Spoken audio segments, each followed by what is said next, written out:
Along with myself, he was there in Minneapolis at US Bank Stadium watching the dramatic finish, we'll call it, the one that didn't go in the favor of the Arizona Cardinals. Brian Baldinger, your all-city NFL analyst, also doing some great work for the NFL Network at Baldy NFL. Baldy, your takeaways from the game on Sunday? Look, I thought they played outside of a couple interceptions, I thought they played a really good game. Yeah. I mean, they played keep away. They got back to running the football. They controlled the game. They controlled the clock. I just thought there was opportunities for Gannon to be a little more aggressive. Even on 3rd and 4th and 2 early in the game, they kicked a field goal. All right, but I mean, I don't know. Like, I'm thinking there's Justin Jefferson and Jordan Addison and Aaron Jones on the other side. You might not be able to keep the score down. I might have been a little more aggressive there. I might have been more aggressive at the 5-yard line later in the game than they were. But still, all that being said, they still had a chance at the end to win the game, and they just had to put one drive together. They couldn't do it. But, I mean, they got back to playing Cardinal football. You can see why they've won 6 games. They're in the thick of this thing. Big game this weekend, obviously. But I thought they went on the road in a tough atmosphere, and they really limited the Vikings. They took Justin Jefferson out of the game. They hit him with a bunch of third down blitzes that got home. Mac Wilson, you pick a guy. I thought they really outplayed the Vikings for most of the game, probably 55 minutes of that game. Baldy, what was your assessment of the Kyler Murray? I feel like, in certain aspects he played really well, and then, of course, couldn't get it done in the fourth quarter. Had a couple, as you mentioned, bad picks. The possession right before the final one where they subsequently had to kick a field goal. I do, Baldy, I'm interested to get your opinion on this. I do feel like the game plan from Gannon and company clearly was, we're going to take our points regardless. We're going to kick field goals. We feel like we can do just enough defensively. Do you think that burned them in the end? And do you think Kyler Murray was part of that? Yeah, I do. Now, look, I mean, you could say on the other side, okay, stop him on 4th and 5. Don't give Justin Jefferson the throw. Because if you stop there, the game's over. No, we're not having this conversation. We're talking about first place in the, NFC West. But that is Justin Jefferson, and that's what he has been doing for 3 years. So, all right, hats off. But I do think Kyler has to be better in those big moments right now.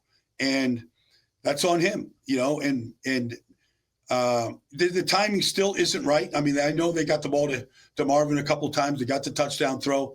But some of these other throws, the timing still isn't right. Mm-hmm. And I still can't figure out what Marvin's doing or where Kyler's throwing. And that's just confusing to me. Yeah, I guess let's stay right there as far as that connection, because there was the good, right? They make the off-schedule play for the touchdown in the back of the end zone, their only TD of the game. But then, he catches just 5 of 12 targets, another inefficient game between that duo. What at this point in the season, we're 13 weeks through here. At what point is it possible to get on the same page with these guys? Well, I said last week, if they're going to win the division, if they're going to go to the playoffs, this connection has to be better.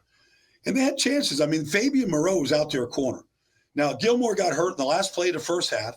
They've got, Fabian's been in this league, but he's been a journeyman. I don't know when they picked him up. He hadn't been there all year. And they went after him. They beat him on the touchdown. They beat him on an out route. Like, I would have worn him out. And I didn't feel like they really took advantage of that. That's not Stephon Gilmore, former defensive player of the year. Like, that's not that guy out there. And I just thought, and then, but to your question, I can't figure it out. Like, we know that Marvin does not separate.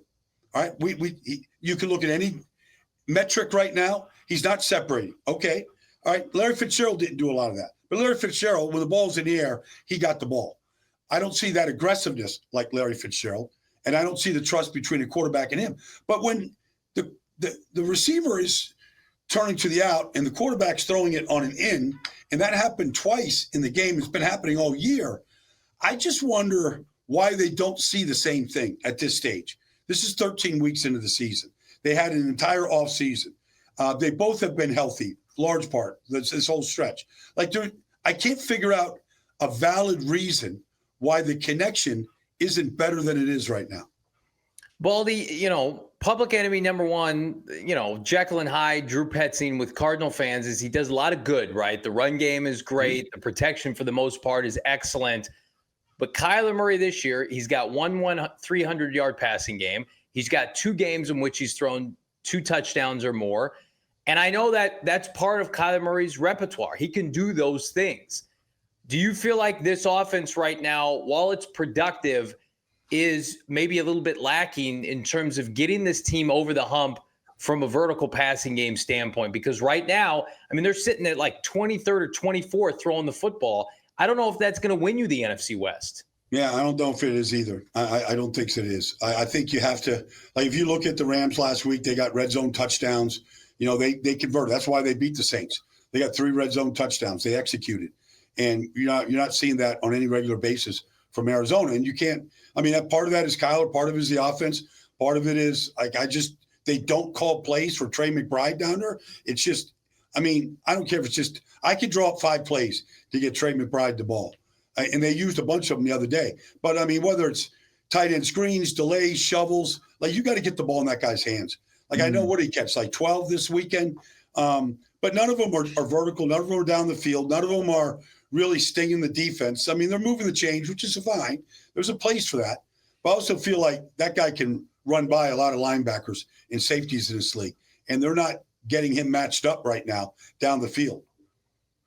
The defensive side of the football, outside of the go-ahead score that they surrender there with 1:13 left, I thought a pretty impressive day. I came away very impressed by Sam Darnold. He made some unbelievable throws in that game that the Cardinals defense fell victim to.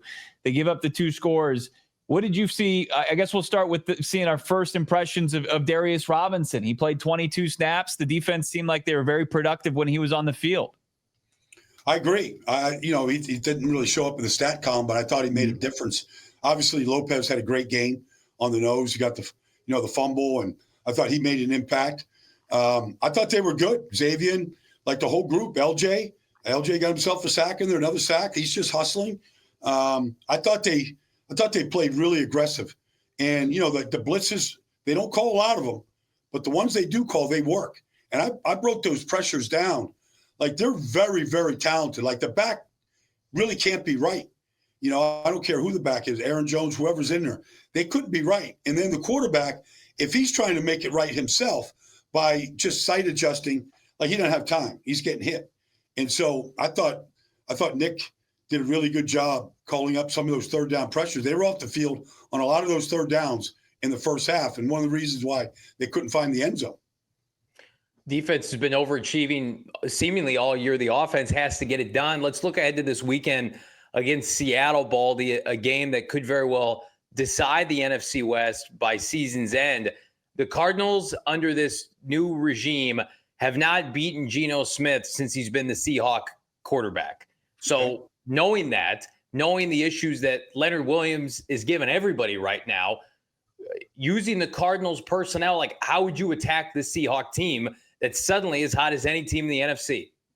Well, I would start off by just putting up the game from 2 weeks ago and watching Leonard Williams and Jerron Reed and Byron Murphy just, win the line of scrimmage and physically win the battle. I would challenge Evan Brown. I'd challenge Froholt. I'd challenge, you got, Williams back in the right tackle. I'd challenge the guys up front. If you want the same results, then go play the same game. But if you want to change the results and play Cardinal football, this is what we got to do. There's no excuses. There's no, the noise, the atmosphere. There's none of that. You got to come off the ball, and you got to do what they did to the Vikings. Vikings came in with a very good run defense last week, and they pierced them pretty good throughout much of the day. And so I would put that game tape up there, number one. And then I would say, look, I thought I thought Seattle, not just that, but they out physical with Witherspoon, Therese Knight. I thought those guys were more physical than the Cardinals. Now, you want to go win the division, then you got to take it. And so I think that's where it kind of starts up front for these guys. Does this continue to be the Trey McBride, the vocal point of the offense? You thought he had a big game this past week and had a monster game against the Seahawks just 2 weeks ago, over 133 yards.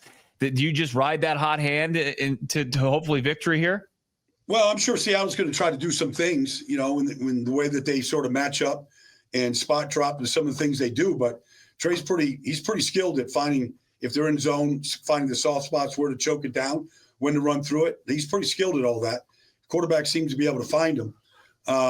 I'd keep calling his number because I haven't seen him drop a pass yet. And he looks about as dependable as anybody there, maybe James Conner. But, I would keep riding him. And I'd take as many catches as they're willing to give me with them and move the sticks as frequently as you can. It looks like it's a pretty sure thing right now. Baldy, you look at the big picture. This is a team that was 6-4 that had won 4 in a row and suddenly now 6-6. We talk about rebuilds and being ahead of schedule. Like how it's hard for Cardinal fans to wrap their mind around being in a position to win the NFC West with the Rams having a slow start, the Niners injuries abound. Like, would this be an indictment of this coaching staff to not finish the job, given where they were at 6-4, and given the fact that most people assume they have the best quarterback in the division when he's going?